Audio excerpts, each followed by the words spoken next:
Mesdames, Messieurs, bonjour, c'est un plaisir pour nous de vous retrouver dans le journal parlé de ce mercredi 19 novembre 2025. Bonjour à chacun et à tous.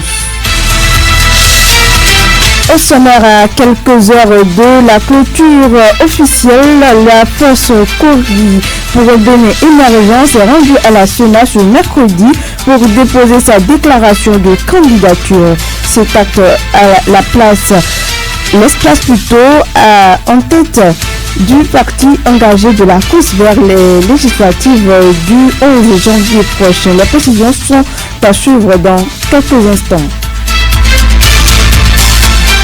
État civil au Bénin, fin des légalisations pour certains documents. Aussi, la validité du CIP passe à 5 ans.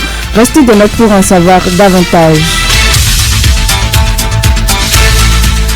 La journée internationale des jeunes célébrée le 19 novembre de chaque année depuis 1999. Cette journée vise à revaloriser le rôle des jeunes au sein de la société ainsi qu'à mettre en lumière les domaines dans lesquels les différences hommes-femmes sont plus les désavantages. Voilà. Vous aurez également plus de détails dans le développement.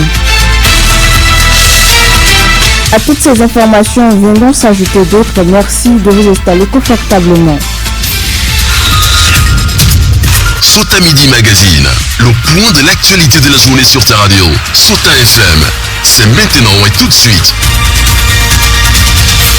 Bonjour, bienvenue à chacun et à tous. À quelques heures de la clôture officielle, le parti Force Cori pour un Bénin émergent a procédé ce mercredi 19 novembre 2025 à 9h52 au dépôt de sa déclaration de candidature en vue des élections législatives du 11 janvier 2026. La délégation du parti s'est présentée au siège de la commission électorale nationale autonome Sénat, devenant ainsi la première formation politique de la journée à accomplir cette formalité essentielle.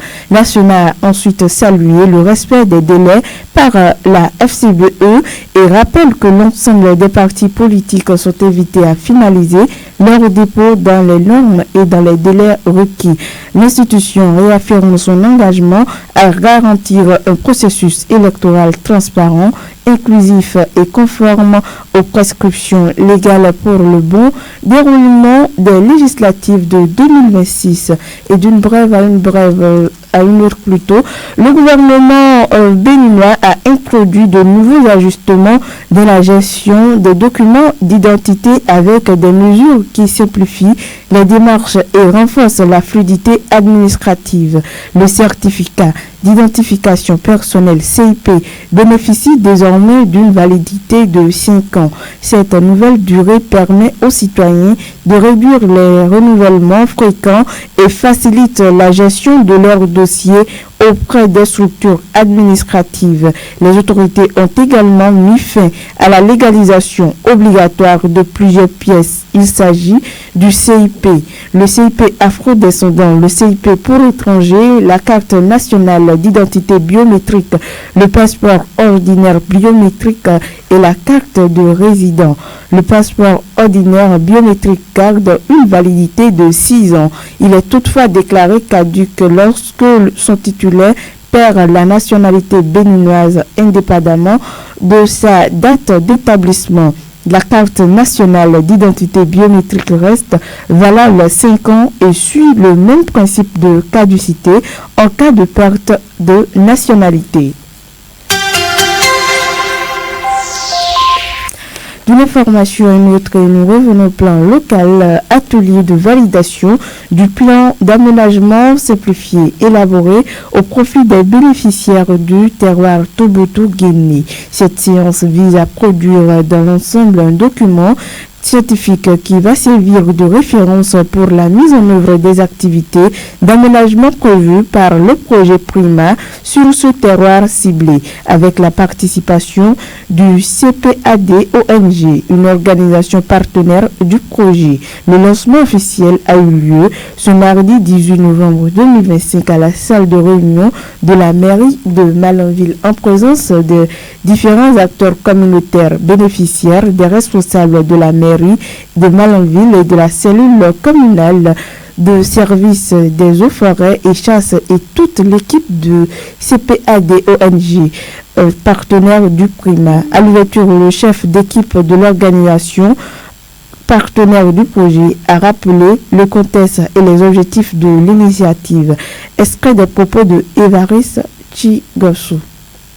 Nous sommes là dans le cadre de la validation du plan d'aménagement simplifié élaboré au profit du terroir de Tombouctou-Guinée. Au niveau de la sous-composante D1 du Prima, entendez développement d'une agriculture durable et climato-résiliente au niveau des sous-bassins versants. Il est prévu la rédaction et l'exécution du plan d'aménagement simplifié au profit des terroirs villageois que le projet a délimités. Et donc au niveau de la commune de Malanville, nous avons 2 terroirs délimités, dont celui de Tombouctou-Guinée, pour lequel nous avons élaboré un plan d'aménagement simplifié. Ce plan d'aménagement simplifié a suivi un processus très participatif, donc réunissant les communautés pour identifier au niveau de leur terroir les problématiques auxquelles ces communautés-là sont confrontées, à sortir des idées d'action pour lever ces problématiques-là. Et donc, le Prima va porter pour pouvoir accompagner ces communautés-là. Et donc, ces actions sont résumées, synthétisées dans le plan d'aménagement et qui a fait aujourd'hui l'objet de validation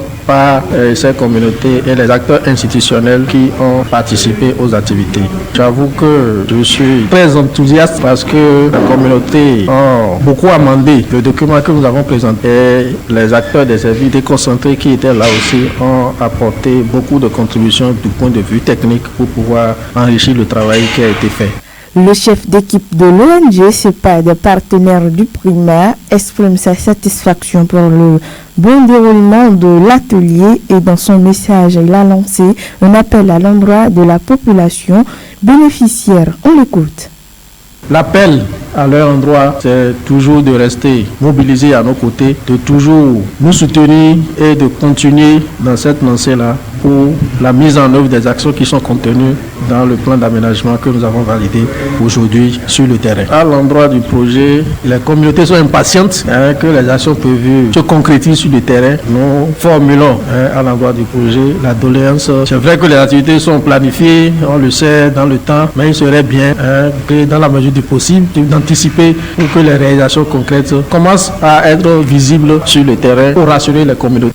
À la fin de cet atelier, les bénéficiaires ont exprimé leur gratitude à l'endroit du projet, tout en invitant à accélérer la mise en œuvre des activités prévues pour garantir des impacts sur le terrain.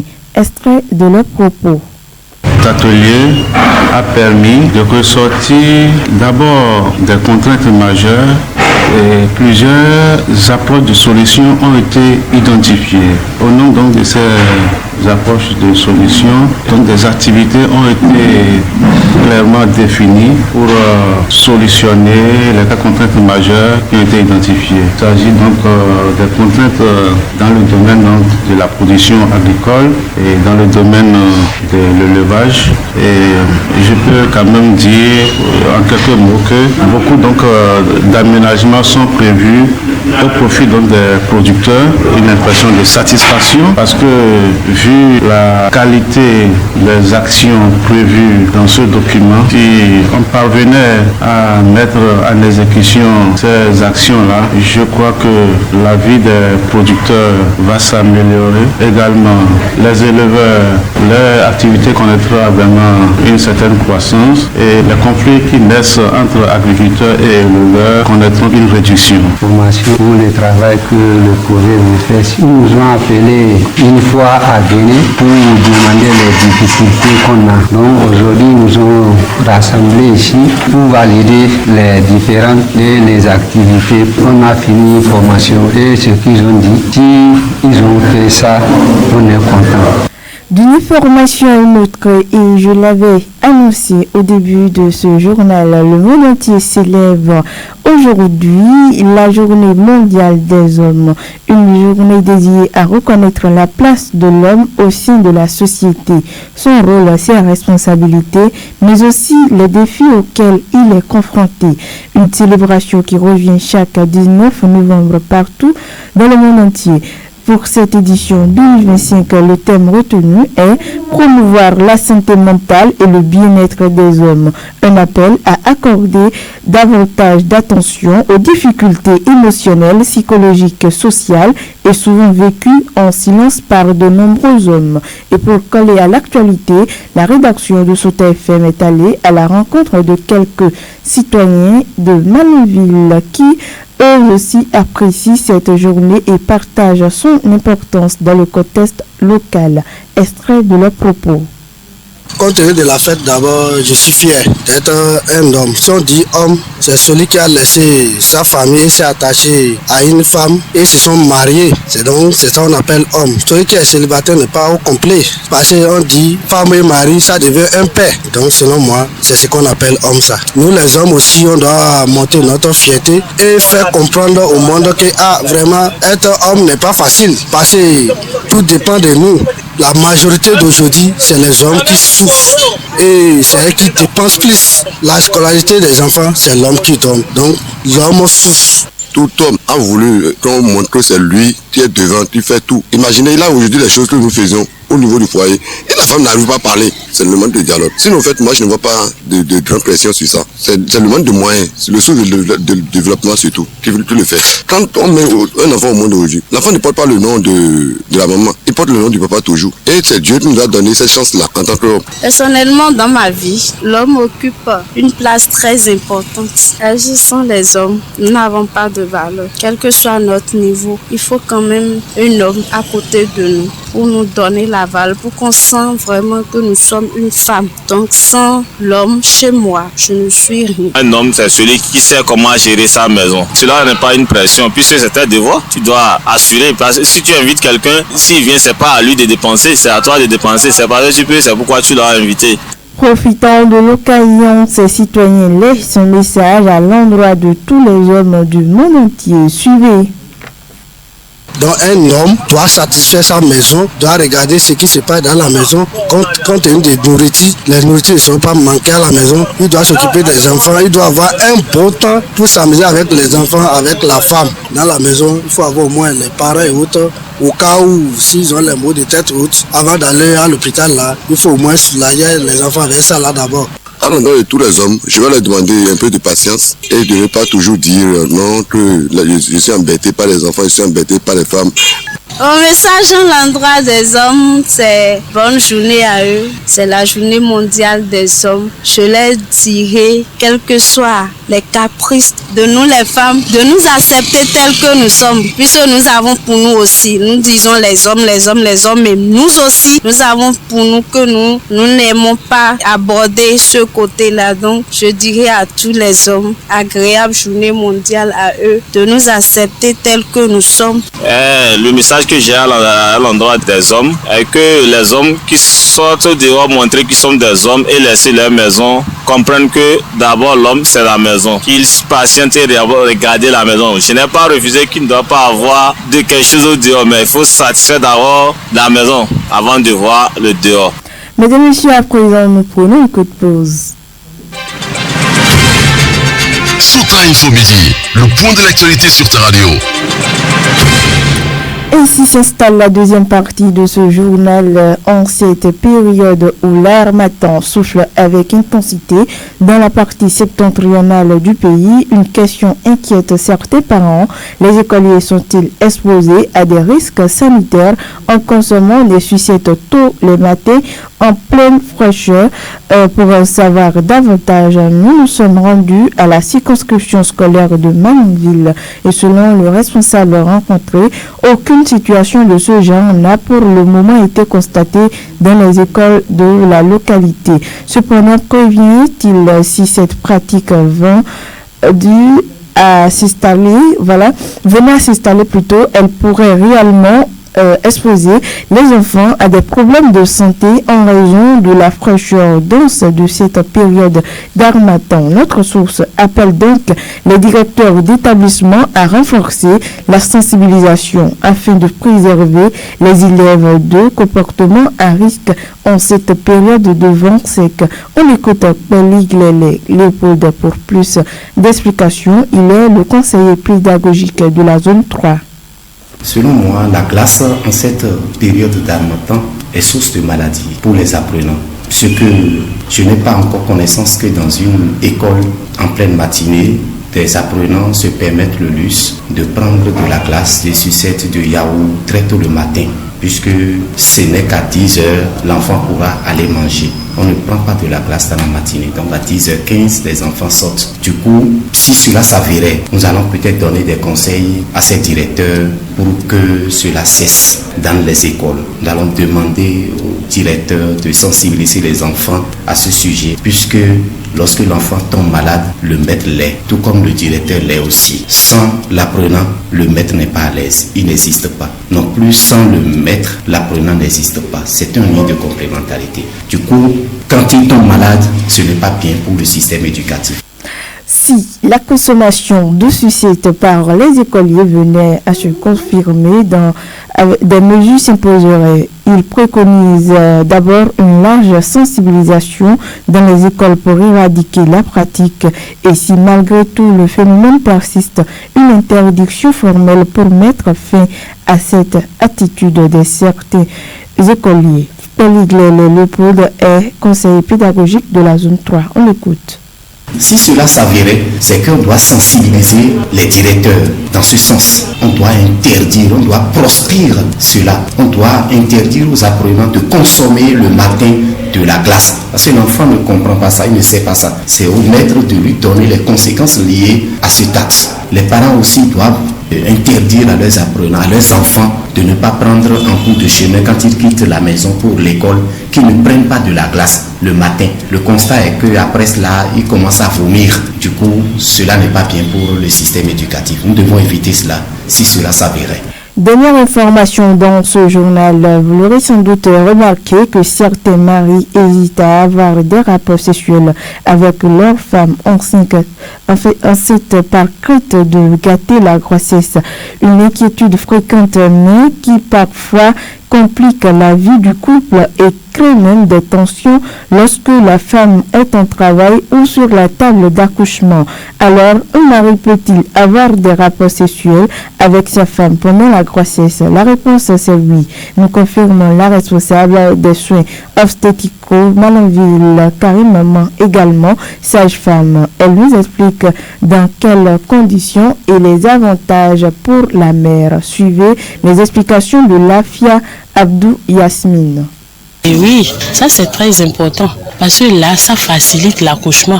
Au contraire, bon, vous m'excusez, vous les hommes, vous essayez de dire non, tu es fatigué, je ne peux pas te blesser. Non, c'est au moment la femme a plus envie de son mari et ça facilite l'accouchement. Une femme peut venir, elle est en travail, début de travail, le vagin est sec, c'est comme ça. Toi-même, tu te demandes depuis quand tu n'as pas tenu les rapports sexuels avec ton mari. Elle te dit, ah, vraiment, tanti, j'ai fait plus de 3 mois, plus de 4 mois. Vous voyez que c'est méchant. Alors que le sperme aussi contient vraiment des substances qui peuvent aider la femme à faciliter l'accouchement. Même si elle est en travail, si elle peut supporter, vous pouvez faire. Vous comprenez? Donc c'est une manière de vous dire, il n'y a pas même si elle est en travail et qu'elle peut supporter, elle est en début de travail, elle peut supporter, vous pouvez faire. Là, vous pouvez même l'aider parce que ça facilite de dilater bien le corps. Oui. Profitant de l'occasion, la responsable des soins obstétricaux de Malanville, Karim Maman, lance un appel aux usagers, en particulier aux femmes enceintes et allaitantes des centres de santé de la commune et des localités environnantes. Elle les invite à plus de patience tout en exhortant ses consoeurs sages-femmes à intensifier les actions de sensibilisation. Lafia Abdou Yasmine se veut plus précise. J'aimerais dire à nos jeunes sœurs, à nos mamans, que de vraiment avoir la patience envers nous, agents de santé, et de nous comprendre par rapport à la charge du travail. Il y a des réactions que nous faisons, c'est pas de notre faute. Elles n'ont qu'à essayer de nous comprendre. Il y a d'autres qui essaient de comprendre, il y a d'autres qui ne veulent pas comprendre, mais je leur donne toujours la patience. Nous sommes là pour eux. Et peu importe l'heure, nous sommes là. Donc nous sommes là pour la population. Ils n'ont qu'à se patienter, ils n'ont qu'à nous comprendre. Et c'est vrai, je veux aussi conseiller aux collègues sages-femmes et infirmières de prendre aussi le temps. Parce que quand tu prends le temps d'expliquer à la patiente, elle te comprend mieux.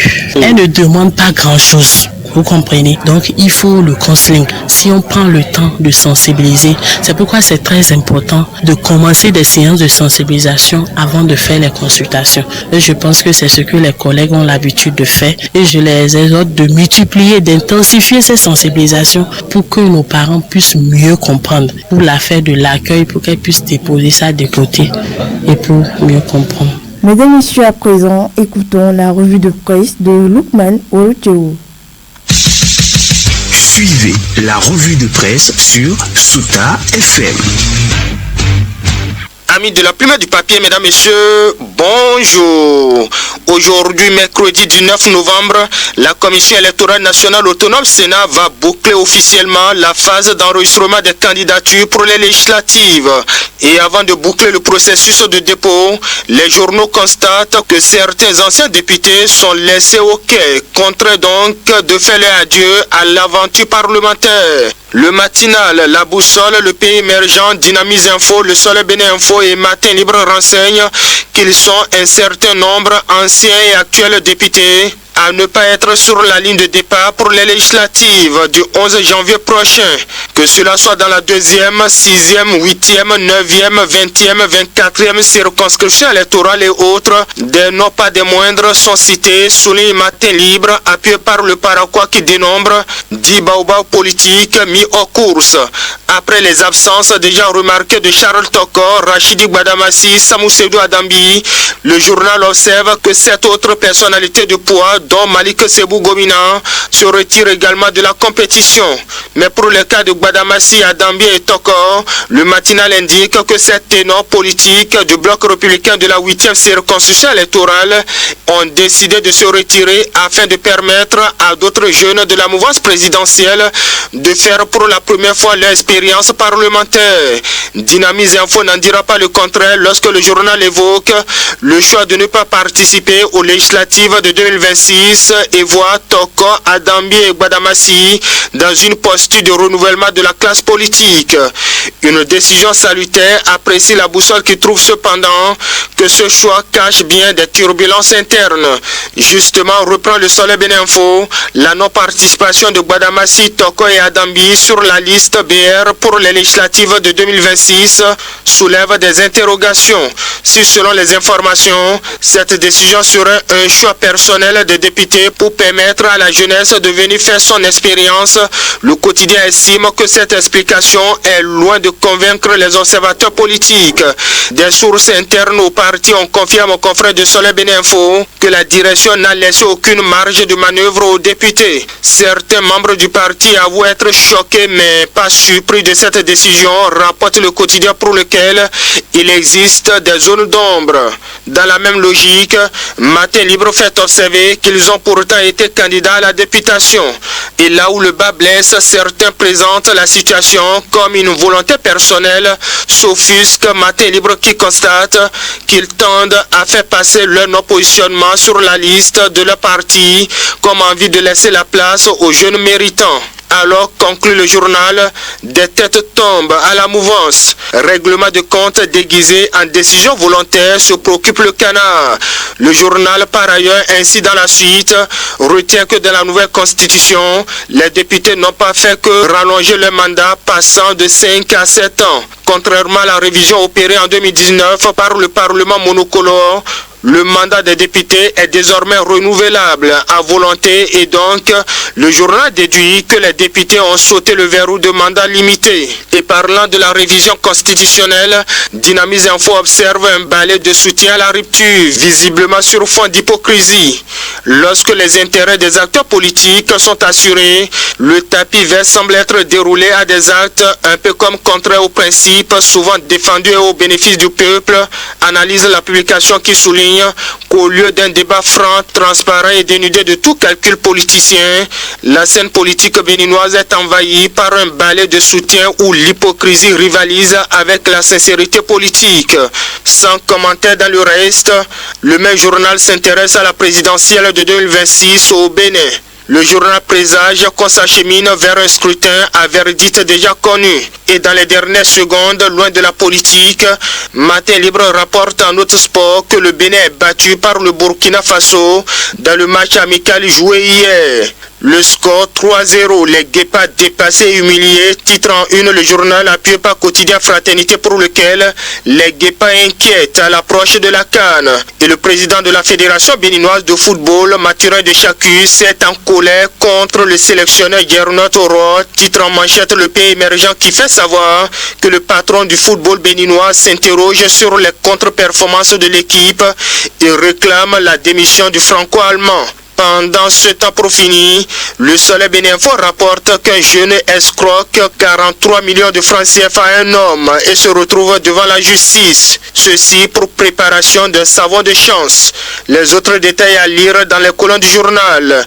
Quant à nous, mesdames et messieurs, on s'arrête ici dans l'espoir de nous retrouver demain pour un autre rendez-vous. Fin de cette revue. Merci de m'avoir suivi. À demain. C'était la revue de presse sur Souta FM.